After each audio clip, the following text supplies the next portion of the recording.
Welcome back to Studio B. I'm Spencer. He is Jason. Now for your Thursday headlines.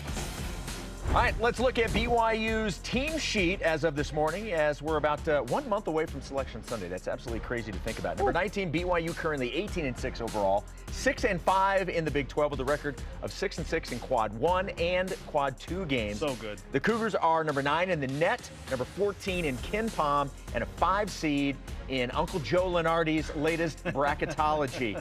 And speaking of bracketology in the bracket matrix, BYU included in all 106 brackets with an average seed of 5.3. Love it. A high seed of 4, a low of 7. Who's got him as a 7? Get with it. BYU softball begins play today in their second tournament at Arizona State's Littlewood Classic in Tempe. Cougars 5-0 on the season after going undefeated at the Paradise Classic in Hawaii last week.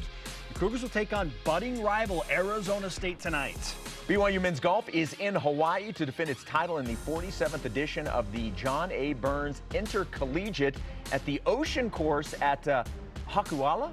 Yes. Is that how you say that? All right. Hokuala. Hokuala. BYU won the event last year and tees off later this morning with play continuing throughout the weekend. BYU swimmer Mackenzie Lung was named the Women's Co-Swimmer of the Week after breaking the BYU pool record in the 200 breaststroke.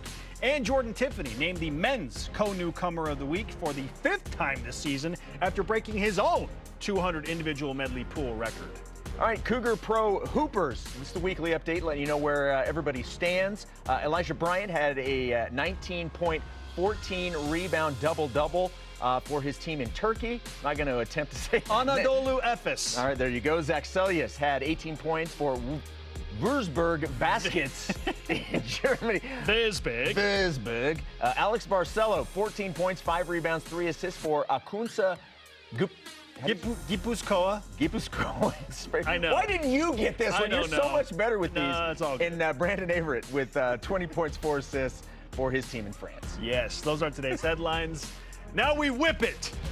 Cougar Whip Round presented by Maersk, your e-commerce logistics shipping partner. All right, in Bill Connolly's SP Plus rankings he released yesterday, BYU football's ranked 60th in offense, 80th in defense. Wait, what? Does that surprise you? Yes, I would expect those numbers to be different. But it's largely based on just returning players and production. Yes. Like, that is the analytic involved there that most heavily sways this. So yes, I am surprised. I get it, but it still is a little surprising. Sure. Is a top 8 finish in the Big 12 out of the question for BYU women's basketball, who are now alone in 9th? Yep. They've won 3 in a row. Yep, playing really good basketball and an opportunity to take on Kansas, get a little revenge against the team that beat them in Lawrence.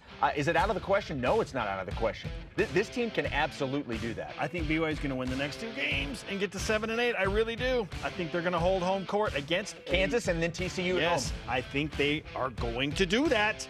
And at that point, 8th place feels very reachable. Yep. All right, Jimmer Fredette was featured in the Sue's Places on ESPN Plus with Sue Bird and Iowa women's basketball superstar Caitlin Clark, who said one of her idols was the Jimmer. Join the group. And I know. Is Clark the closest player to Jimmer since Jimmer? For what she means to the game, specifically in women's basketball, yes. And how she plays the game too, Jason. And the attention. She brings in the average viewer. People that maybe don't necessarily follow it, they know who she is, and they pay attention because they know she's involved. Same thing with Jimmer. It's the Caitlin craze, just like Jimmer Mania was a thing, right? 100%. It's very similar. They both happen to be national players of the year, too.